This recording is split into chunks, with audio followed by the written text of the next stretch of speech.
Barca, Barca, Barca.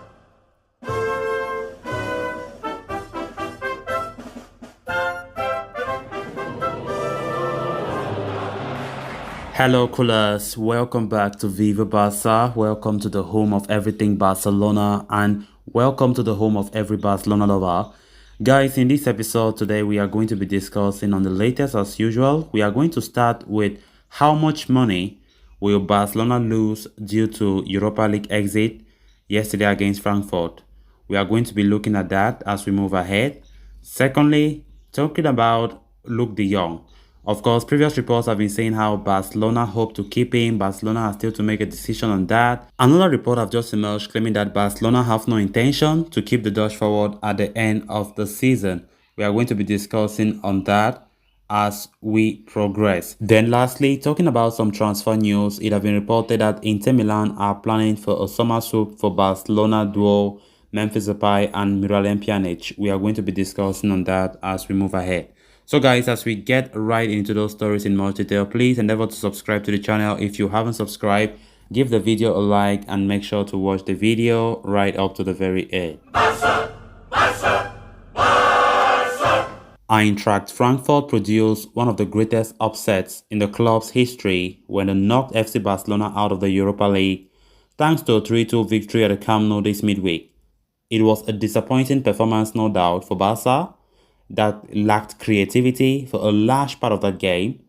They also had no answers to Frankfurt's counter-attacks and exceptional wide play.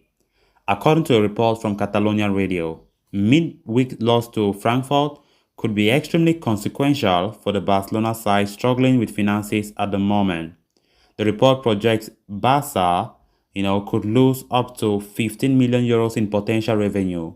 Why the Europa League exit is not as significant as the group stage elimination from the UEFA Champions League, the additional revenue could have significantly helped Barcelona rebuild this summer.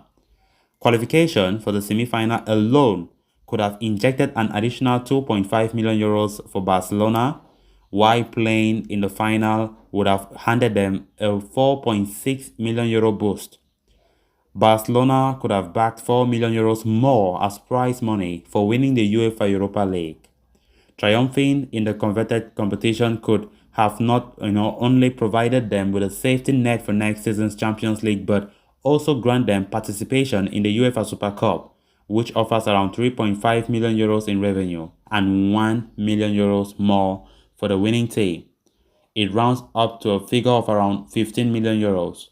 It wouldn't have been enough to cut back all the losses for Barca, but the early exit to Frankfurt means the club will now have to rely on lavish sponsorship deals and player sales in an attempt to recover from a spending limit that was reduced to a negative figure by La Liga. So you can see the extent of losses Barcelona have made just because of that elimination, that disgraceful elimination yesterday night.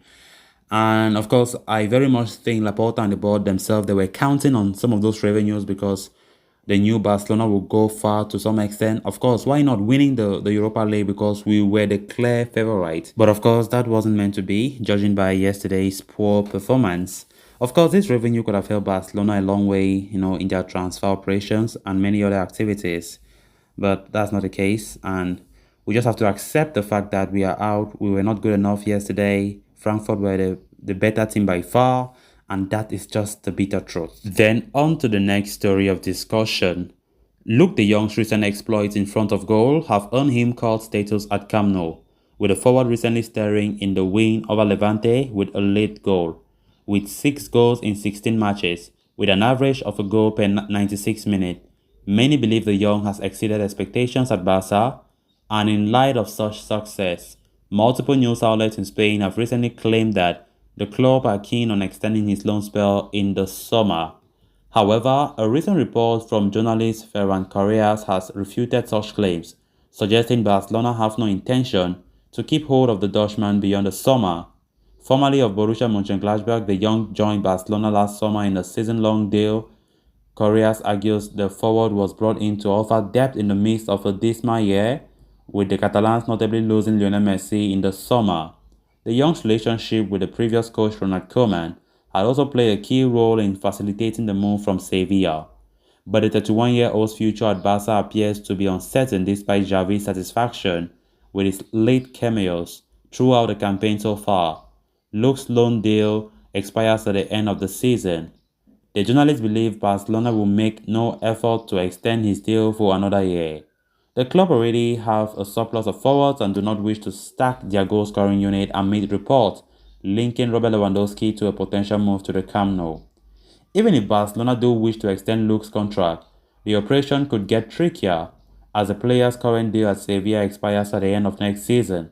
Sevilla won't be too keen to allowing the player to leave for free next year, and are even expected to extend his contract at the Ramon Sanchez Pizjuan in an attempt to gain a sizable sum from a sale of the Dutchman this summer. So there have been a twist on Luuk de Jong's future yesterday, talking about reports claiming how Barcelona are contemplating if they will keep him at the Nou Camp, and today we are hearing something different. But nonetheless, even if Barca do keep him, it's not the worst idea in the world. Luuk de Jong have been proven to be a reliable player, especially coming from the bench. Xavi knows when to put him, and he have been proving it, which I think is very, very good of him.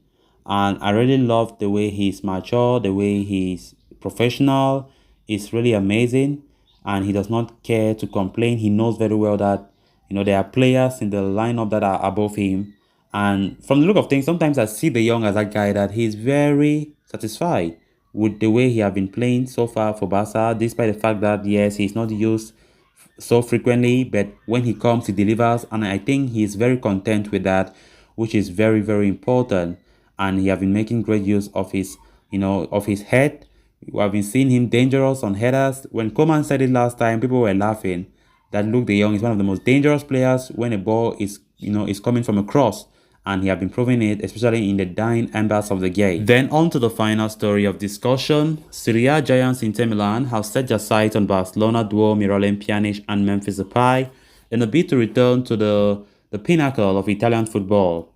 As reported by Spanish news outlet Sport, the Nerazzurri, who are a mere 2 points away from league leaders Milan at the moment, are working on building a strong squad for next season, and for that, the management has shortlisted several names who could be the catalyst.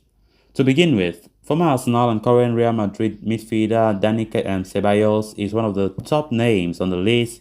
The former Gunners loanee is followed by Luka Jovic, while the name of Rodrigo de Paul of Atletico Madrid has been thrown in the air too. Apart from the aforementioned, the likes of Pjanic and Depay are the two players who, Simeone Inzaghi likes a lot. And then there are names such as Wijnaldum, Corentin Tolisso, and Mateo Kovacic, but their salaries are too high to even consider. Meanwhile, the current Inter CEO Beppe Marotta has already worked with Pjanic during their time at Juventus, and the fact that the Bosnian shares the same agenda as the stopper Samir Handanovic could prove vital if they are in fact serious about the deal. Pjanic, who moved to Barca in June 2020, is currently on loan to Besiktas, and the Turkish team has already confirmed that they will not extend his deal beyond the ongoing season. Pjanic has been playing on loan for us since the start of the season. However, he will not play for us next season. Only the player who are opt for our manager system will begin next season. Besiktas sporting director Şenol Kazanski was quoted as saying, "As for Depay, he knows he has fallen down the pecking order and will need more than just luck to replace any of the current first-team regulars. The 28-year-old has a current contract with Barcelona until 2023, meaning that the team can very well coup a decent amount from his sale if Inter does make a move." So callers, with that we have come to an end of this episode. Thanks a lot for watching. Hope you did enjoy the video, and also hope you did subscribe. If you haven't, please endeavor to do so you always stay in touch with the latest on FC Barcelona here on Viva Barca. Until next time, bye bye.